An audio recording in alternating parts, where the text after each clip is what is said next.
The Kwakwaka'wakw community at Fort Rupert was put in place around the Hudson Bay Company fort, built in the 1840s, in order to protect the coal supply, which the British Navy desperately needed to save hauling coal all the way from Britain. And for a number of years, it was very successful in that regard until more coal of a better quality was found at Nanaimo.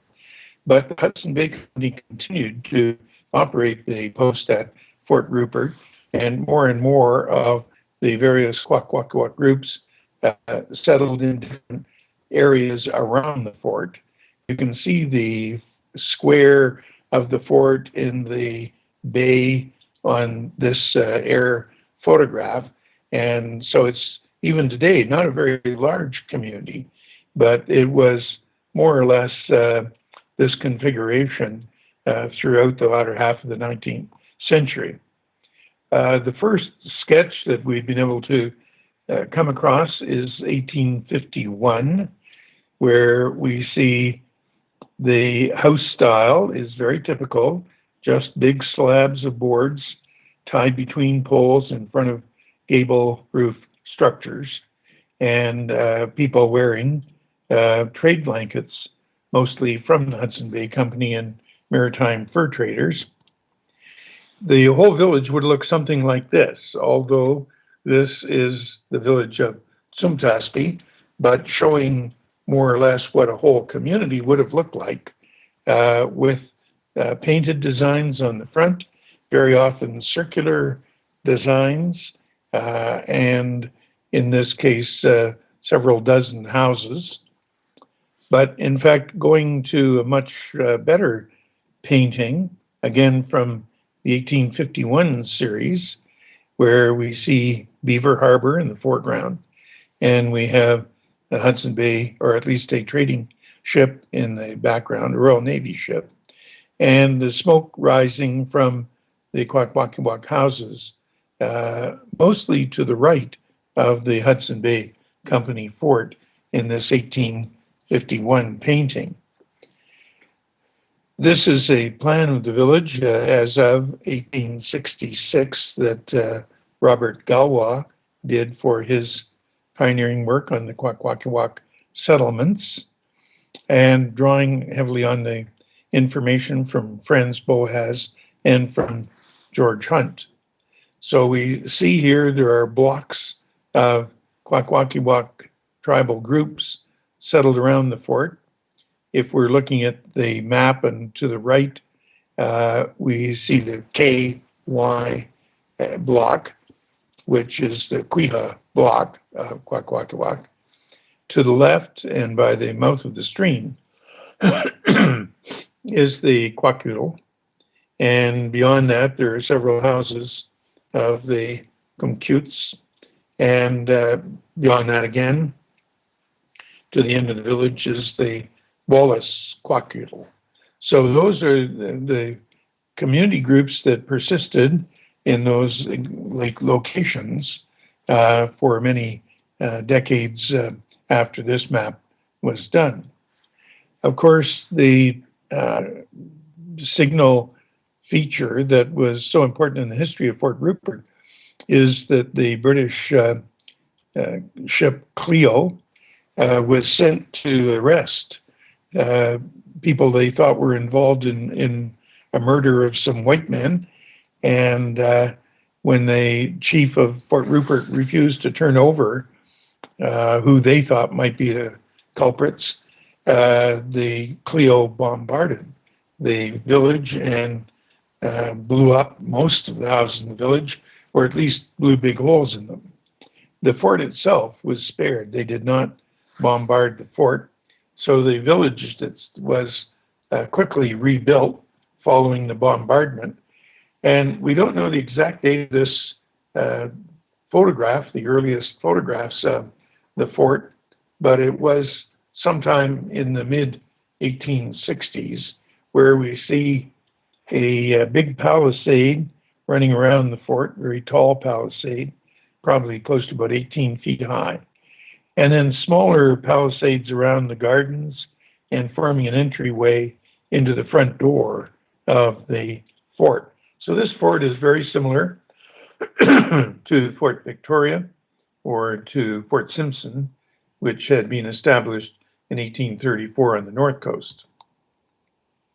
If we look at the plan, we can see the arrangement of the houses and the different tribal groupings, although this map, which is in the 1850s, indicates that there were two parallel or even three parallel rows of houses, which is not what shows in the Gawa map. But the density of settlement is very similar in both of them. A very interesting nautical chart, Royal Nautical Chart of 1851, mainly showing at the bottom of the map where Fort Rupert is, but also all of the place names along the shoreline that were important to collecting and economic activities of the Kwakwaka'wakw. And here, of course, we see Deer Island and Cattle Island and Peel Island. Those were important for a number of reasons, Deer Island in particular, and where Charles, the photographer doing the film on the Land of the Headhunters, or Land of the War Canoe as it was called later, established a look-alike pre-contact village that they used for shooting the film, just across from the actual village of Fort Rupert. We see here one of the crews of a ship, a British naval ship, not known exactly which one this is, but again dating from the mid-1860s, as well as a grouping of the chiefs, some of whom have naval hats on. We see there are 4 vertical posts in the background, which are intriguing. No one has quite determined what they were. They look like structural posts, but it would have been an extremely large structure that was built on those posts. But it does show that the village is rebounding from the earlier attack.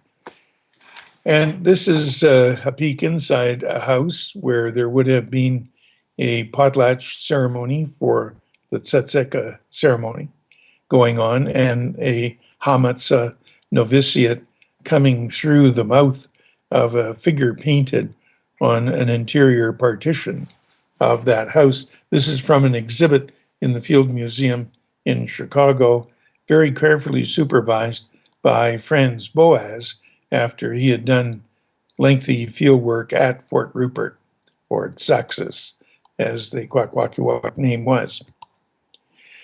Just to show some of the continuities, we have a drawing of a house post at Fort Rupert in the 1860s. And on the right, we actually have that same post that was removed from the village and is in the American Museum of Natural History in New York today.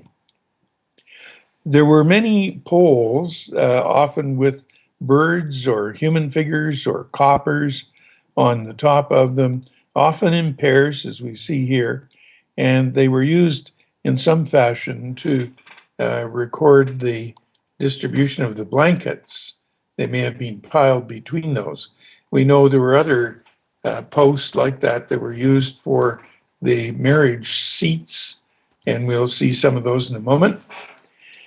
Just to refer to the paintings on the houses, this is perhaps the most beautifully done one, of which we have a good, clear record. It's painted within a circle, and Bill Home, the art historian, has pointed out how similar that is to the Nukhalt or Bellacoola houses that have designs painted within circles. So there may have been an early influence between those communities. We know there were marriage alliances and even warfare taking place between them. But this is one of the finest examples from any of the Kwakwaka'wakw villages. This shows the stack of blankets. This would have been replicated a number of times over in some of the potlatches. Hundreds of blankets in a particular pile. Some are button blankets, some are trade blankets, and then other attendants are holding sticks that were put in the ground, and very often you might see as many as 200 silver bracelets to be distributed at a potlatch.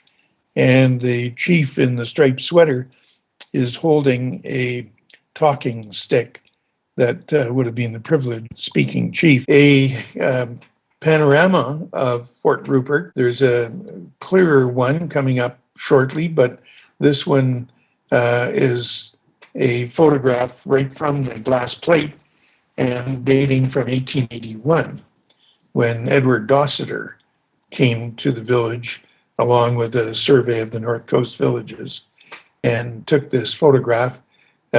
We can blow this up and get tremendous detail about the individual monuments and structures. This figure turns up over and over and over again in the drawings and in the photographs. A picture of a chief wearing European-style clothing and hat, and one of the poles that were used for the potlatch distributions. It doesn't show it here, but his arm is pointing forward, and that does show in many of the other photographs of that monument. This is one of three pictures that tie together into a panorama of the village, again, probably late 1860s. Very interesting to note the center house above the palisade. It's actually outside the walls of the Hudson Bay Company palisade, but it's surrounded by heavy posts tied together into its own palisade. So we know from this that that particular house is engaged in warfare with another tribe, whereas its adjacent neighbor houses don't seem to be part of that conflict and are not fortified. This is something we do note in other villages of the Northwest Coast, that individual house groups could be at war with a foreign group and therefore fortify their house group and not the ones next to it. Now, John Bass at the University of British Columbia, Department of Architecture, and his students and colleagues have done an impressive mapping the village and structures at Fort Rupert. And in fact, they have taken the George Hunt census of 1866 and superimposed it on this 1864 panorama. It's Kirka 1864. It's not precisely dated, but that is approximately the date. And you can see which of the tribes these belong to. These are mostly of the Kwakwaka'wakw group, or the Kwakiutl group, sorry. This is extending down to the end of the village where you have some other house groups and tribal groups coming in. But this is typical of the very early pictures of the village where the house fronts are tied in place between poles, and very broad planks are used. They look like sheets of plywood, but they're actually single planks split from trees. And here we have that same house out on the beach, and to the right is a pole with coppers painted on it. We'll see another detail of that. A very good study of the dress of the time. And again, the chiefs are wearing naval-style hats. The people are wearing their button blankets, at least in some cases, backwards. That is to show the design. And it's hard to know if this was encouraged by the photographer or if that was something that the people themselves wanted to do, because normally that's the reverse of how a blanket would be worn. There is the pole with the coppers on it. And again, those are related by Boaz to part of the distribution of the potlatch. So early in the village, there's far more of these quite plainly painted poles than elaborately carved breast poles like you might get on the North Coast. Here we have a picture of Charlie Knowles' family, his wife and daughters, and it looks like his mother. And in the background is a frame of a house that was completed that was actually 2 stories high. The only one in the village quite that high, although the one to the right is also, looks like it's a 2-story house there, which are unusual in the traditional houses of the Northwest Coast. But you'll notice that the front of the house, even before the house is built, is framed with squared timber, not the round house posts that you normally see in the traditional houses. Here we have a completed house that's being clad in sawn milled sidings, cove siding, and the doorway of the house is protected by fresh cut evergreen trees, and the doorway has other greenery around it, defining the door, having to do with the Hamatzah ceremonies and the transition of the Hamatzah from the outside, from the woods and the wilderness, into the interior of the house where the Hamatzah is tamed, so to speak. And we see a man undoubtedly serving as a doorkeeper to the house, and in behind, a rather remarkable pole with cross arms with birds and human figures on it, which seem to relate to this particular ceremony. The marriage boards are quite intriguing. They're presumably the lids of boxes that have been trimmed and were used as a seating arrangement for people at the potlatches where bridal gifts were returned to their families. You can see the sea otter teeth inlays in the backs of some of these marriage boards. Claude Lévi-Strauss writes extensively about the symbolism of the marriage boards, and here indeed we see again how they're stacked between 2 poles as part of the marriage return dowry potlatches of the Kwakwaka'wakw. This is dating to 1916, to the Barrett expedition, and we see some further images of very large potlatches taking place on the beach. The arrival of people to the beach at Fort Rupert. The fort is up on the hill in the background. You can see there's a flagpole back there. And the large house on the shore, the far shore, with the veranda or balcony up above, is Charlie Knowles' house. This is another picture taken at about that same position of Charlie Knowles' house, with huge stacks of blankets that are about to be distributed at the potlatch. And this is another view from the beach, an early view of 1881, showing the high bluff along the area where the Kwakwaka'wakw villages were, houses, and in behind the palisade of the fort. The head chief and his wife are here in this portrait with him in his naval uniform, and a very interesting diagram in a way of the layout of the potlatch, showing the canoes drawn up and bolt cloth, tying them together into a kind of ceremonial field. In the foreground here, we have the potlatch going on in 2 parts. The men's part is off to the left, and the ladies' potlatch of dishes and cutlery is on the right. Another one where a chief is counting out the potlatch blankets that are being distributed, another form of potlatch. And here you can see that figure pointing that I mentioned earlier, and yet another figure holding a copper and a very large bird in the background on a post, which was later taken to the Berlin Museum.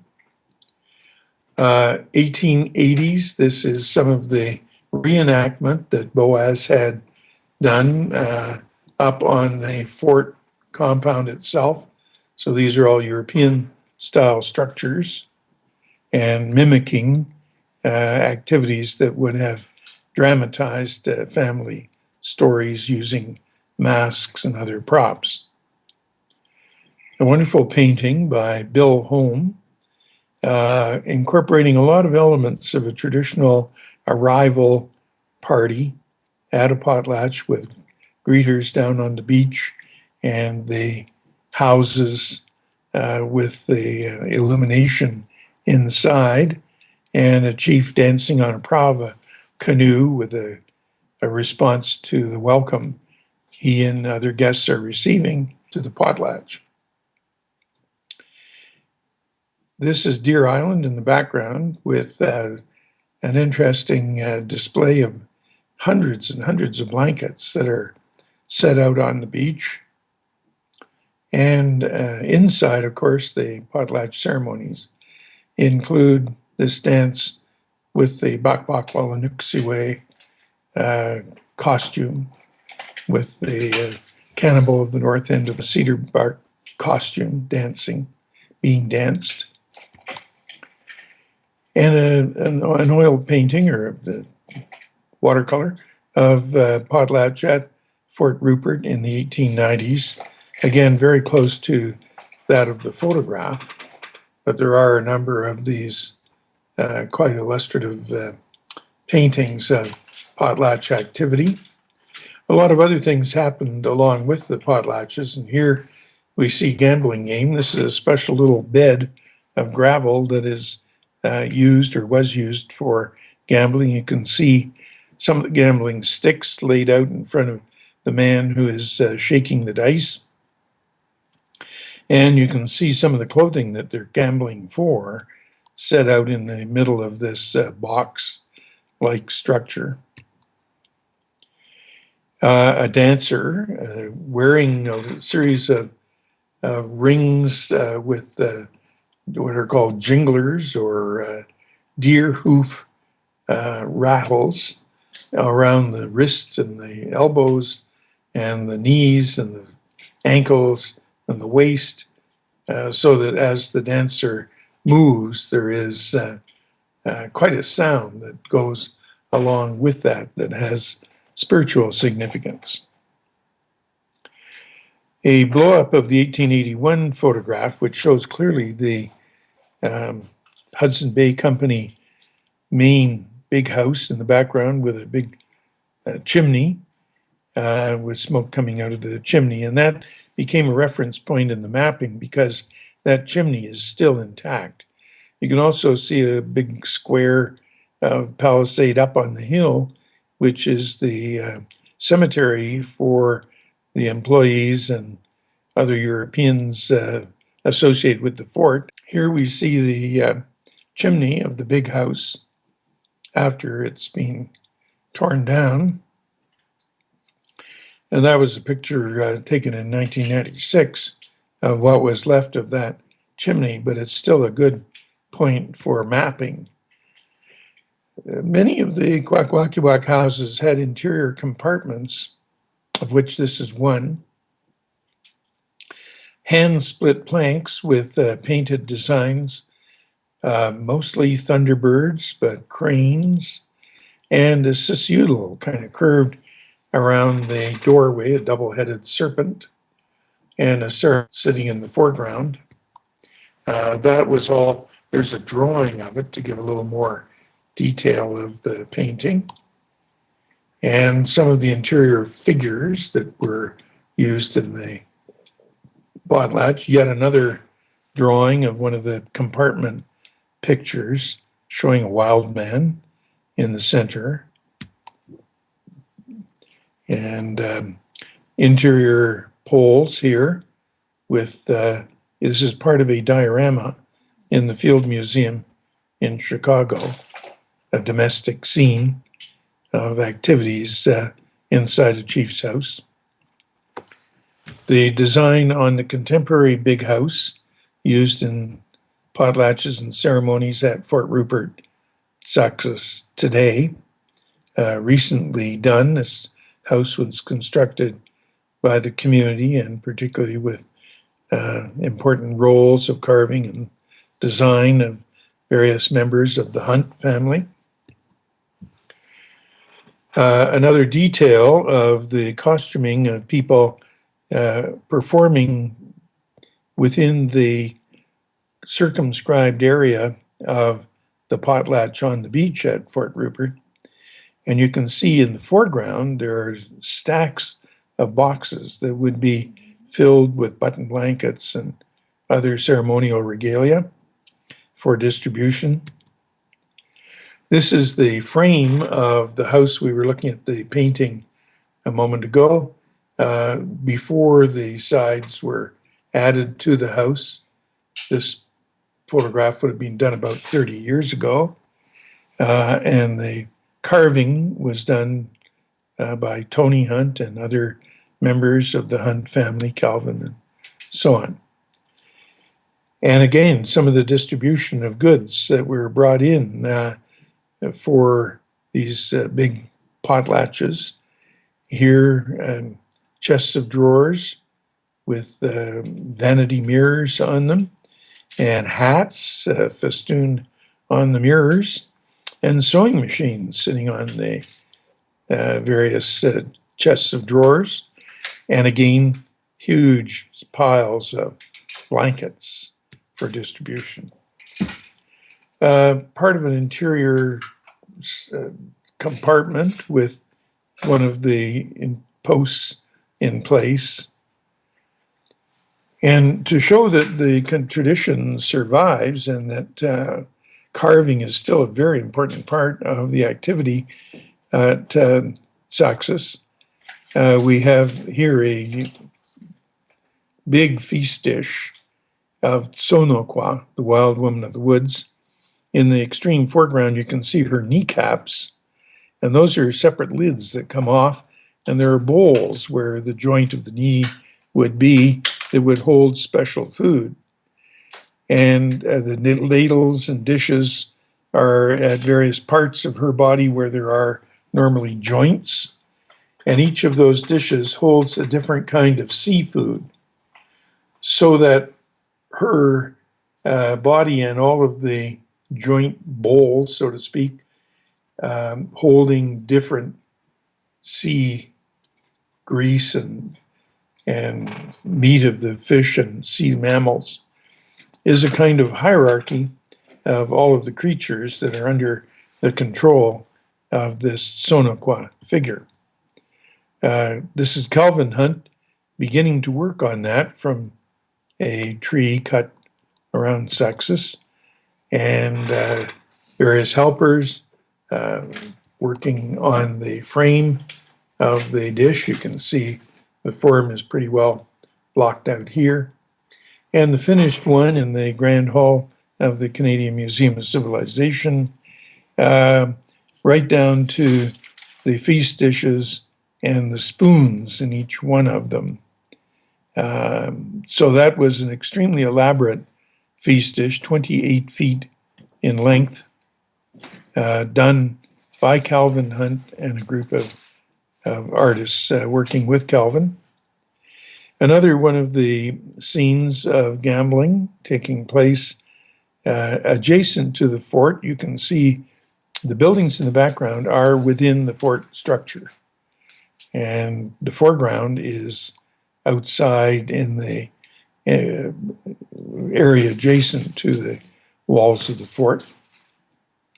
Again, over by the big house, of Charlie Knoll in the background, and more piles of blankets and activities going on. One man is holding the speaker's staff and undoubtedly giving an oration in association with the distribution of the blankets. Many of the structure elements were brought from that village, and a particular activity in 1947 when Marius Barbeau was contracted to go to Tsaxis, and he sent Art Price in his stead, and Art Price took a series of pictures of the house posts and structures that he collected for the University of British Columbia that became the central collection of poles in their first outdoor totem park and later at the Museum of Anthropology at UBC. Boas had a number of photographers, O.C. Hastings and others, Maynard, go to Tsaxis and record the photographs in some great detail so that there could be whole sequences of the potlatches done using still photographs, but identifying the chiefs and matching it to the meticulous recorded speeches and details that Franz Boas made. This is an 1894 potlatch, and another one of the interior compartments from inside of a house with the chief's compartment and the paintings on it. Stack of blankets being counted out for distribution. And some of the monuments, mostly birds on posts at this date of 1881, showing that it's built mostly on a big shell mitten. A later panorama taken at the time of Art Price's visit to the village, and some interior shots showing welcome figures and house posts from the village. Many of the houses had tumbled down, but the poles were still recoverable, and they have been now added to the collections at UBC. So you can see one of those posts, the really rotten pieces have been cut away. So you can still see much of the sculptural form of the post. A reconstruction of what that house would have looked like with its original poles in place. And Charlie Knoll, whose name I have mentioned several times, is shown in this very elaborate robe, the second from the left in this photograph, and that's his wife standing to his right, and other chiefs and their wives from Fort Rupert. Many of these people went to world fairs, both at St. Louis and at Chicago originally in 1893 and 1904. There's a woman's potlatch returning some of the basins and dishes and hope chests given away at those feasts. And a Kwakwaka'wakw chief with his son holding one of his coppers that has had pieces cut from it for distribution at the potlatch. Again, showing women displaying the items that had been originally part of marriage distributions. And the cemetery at Tsaxis, this was a very important monument with wooden versions of coppers. The Hunt family portrait, and George Hunt is the man at the back row on the left, and the man on the right in the back row is the anthropologist Franz Boas. Here's George Hunt and his wife, Abaya, which is taken when they are elderly, and showing that George Hunt lived right in the community throughout his life and recorded much of Kwakwaka'wakw oral histories.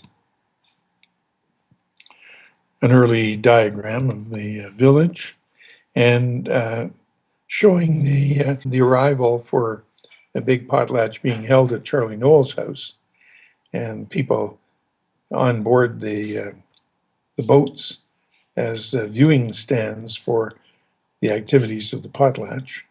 And of course, bringing out of the masks. These are mostly by Mungo Martin, Spruce Martin, different ceremonial masks used in the Kwakwaka'wakw winter ceremonies. And again, Deer Island, where Curtis made his famous film of the land of the headhunters, with its mock village on that island in the background. Spruce Martin and the overalls in the center of the picture with the carvings, and the interior of some of the houses. This, I believe, is Charlie Noel's house. And that is Charlie Noel's house with two big Thunderbirds. Very difficult to photograph the interiors because of the darkness, the roof, etc. So Curtis, when he did his film, built a number of the houses without roofs. So they weren't livable houses, but they did the job for the photographers. Ceremonial daggers for cutting the coppers. And again, some of the people who were there in the 1947 period. A picture by Harlan I. Smith, who was interested in the shell midden deposits under the village. So you can see here the deeply stratified shell middens underlying Tsaxis village, showing how long there had been a village in that location. And again, a chief in the 1894 potlatch is wearing his blanket, and people sitting around for those performances that were so meticulously recorded by Franz Boas. And some of the Hamatsa, Mungo Martin is the young boy who is in the background here in this photograph in the late 19th century. And again, part of the family of Charlie Noel with his house and veranda off there in the back.